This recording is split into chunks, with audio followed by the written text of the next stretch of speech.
Hi! Ayan. Medyo haggard pa ako pero today, ayan, gagawa tayo ngayon ng props. This is a how-to video paano gumawa ng costume party. Ulit. Ito yung how-to video paano gumawa ng costume for a themed Christmas party. Themed Christmas party. Let's get started. So, sa pagsimula ng ating paggawa ng costume, kailangan muna natin ng mga materials. So, sa paggawa ng materials sa ating costume, ang kailangan lang natin ay feathers. Ito. Feathers. Mask.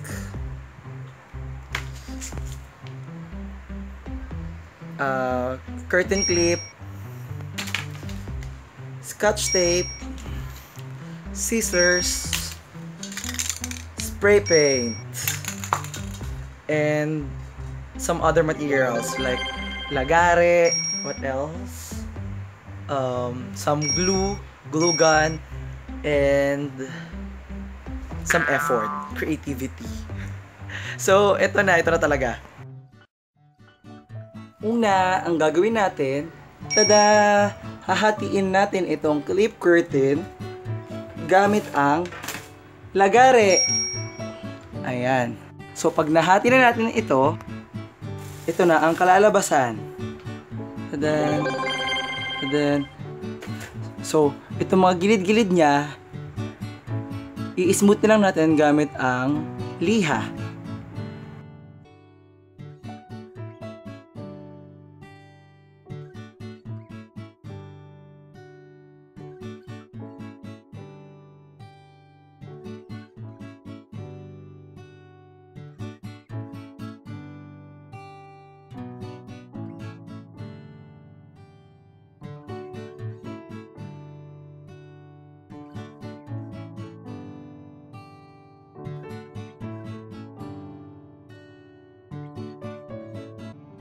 Before painting the spoons, gagawin muna natin, ika-cut muna natin siya dito. Like, I'm having a hard time cutting this one. So, if you're having a hard time cutting utensils, use bigger scissors. Like that. It's easier.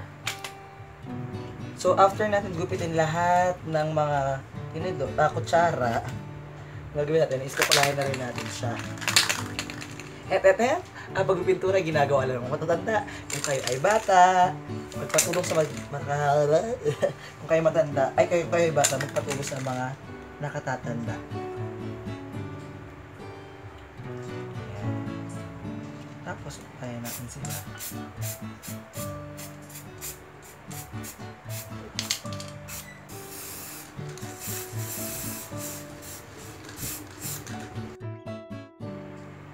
So, after nating paintan lahat ng mga kutsara at itong curtain, itatabi muna natin siya. Ang gagawin natin, ayusin natin yung bangs ko at pagpapatuloy yung ginagawa ko. So, kakailanganin din natin ng karton.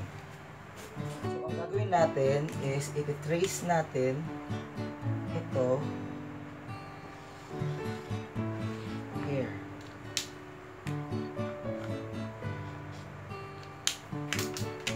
So, pag kinat natin siya,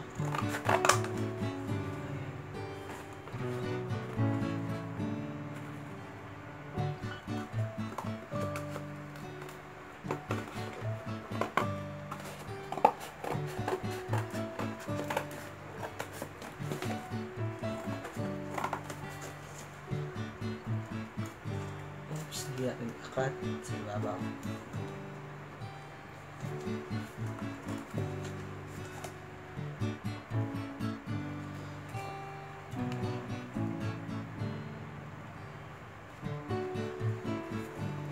Sobrahan naman ito ng konti mula dun sa ating trace.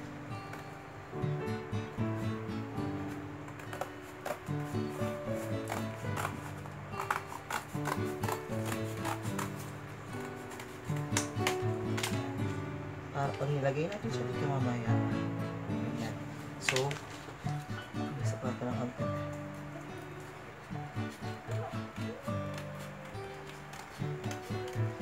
narinig natin si Mama, tinatawag yung pusa namin na nakikigulo sa akin. Ayan.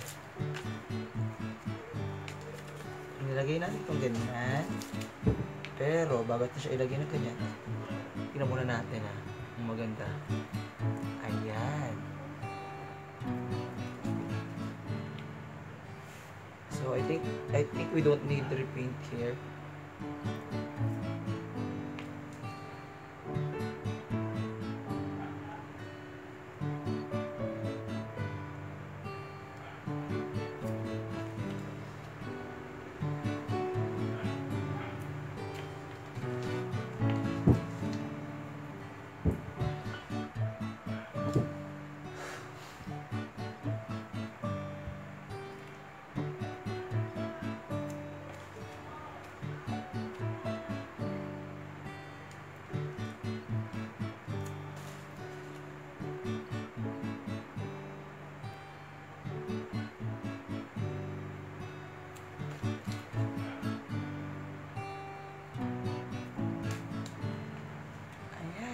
Maganda niya. Tapos, ganyan. Pero, bago siya ilagay dyan, kailangan na natin ang mga feathers. So, the next step is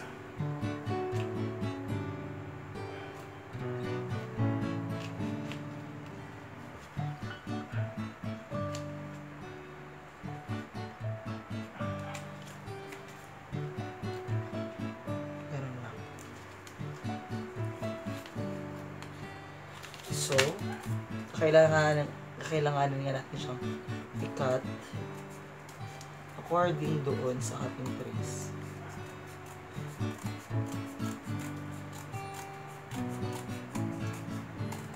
Ayan. See? Ayan, perfect.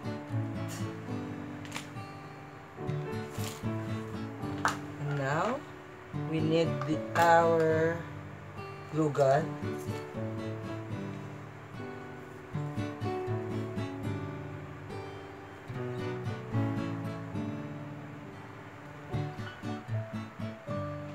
Kailangan na natin siya ngayon. And kung mas maganda, sorry tayo dito.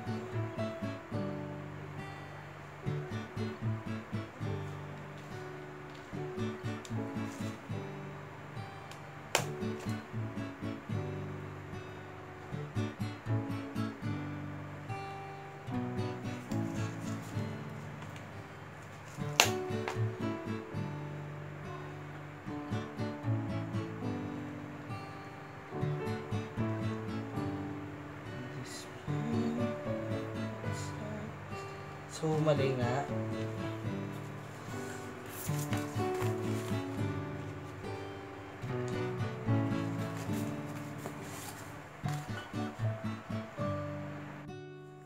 So, ang gagawin na natin,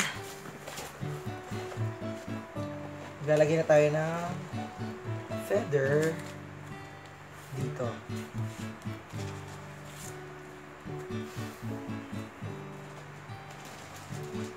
Start from above. Start from here.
Ayan, so ito na, natapos na natin. Sinuot ko na.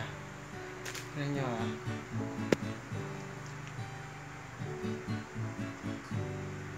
How do I look?